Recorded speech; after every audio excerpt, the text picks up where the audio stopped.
ఈరోజు నవంబర్ 14వ తేదీ. నవంబర్ 14వ తేదీ అంటే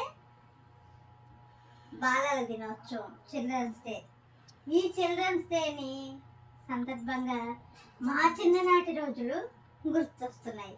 మేము చిన్నప్పుడు స్కూల్లో చదువుకునేటప్పుడు గురువులు ఉండేవారు కదా, టీచర్స్ అంటారు ఇప్పుడు.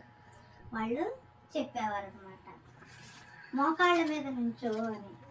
మోకాళ్ళ మీద నుంచోమంటే వినయంగా ఉండమనమని అర్థం.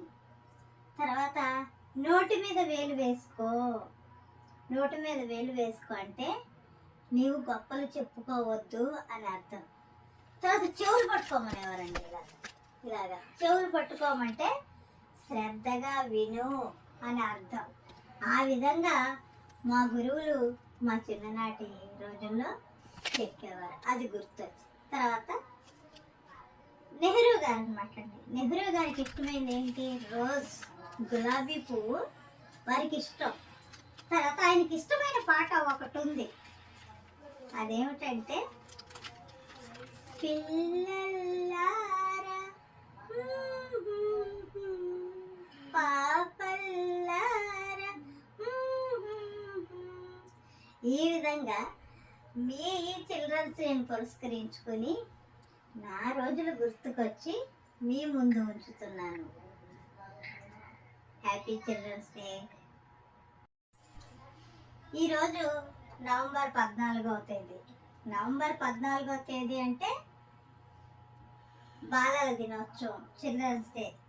ఈ చిల్డ్రన్స్ డేని సందర్భంగా మా చిన్ననాటి రోజులు గుర్తొస్తున్నాయి. మేము చిన్నప్పుడు స్కూల్లో చదువుకునేటప్పుడు గురువులు ఉండేవారు కదా, టీచర్స్ అంటారు ఇప్పుడు. వాళ్ళు చెప్పేవారు అనమాట, మోకాళ్ళ మీద నుంచో అని.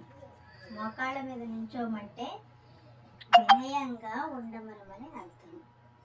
తర్వాత నోటి మీద వేలు వేసుకో, నోటి మీద వేలు వేసుకో అంటే నీవు గొప్పలు చెప్పుకోవద్దు అని అర్థం.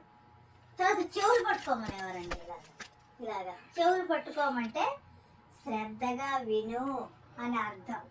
ఆ విధంగా మా గురువులు మా చిన్ననాటి రోజుల్లో చెప్పేవారు, అది గుర్తొచ్చి. తర్వాత నెహ్రూ గారు అనమాట అండి. నెహ్రూ గారికి ఇష్టమైంది ఏంటి? రోజ్, గులాబీ పువ్వు వారికి ఇష్టం.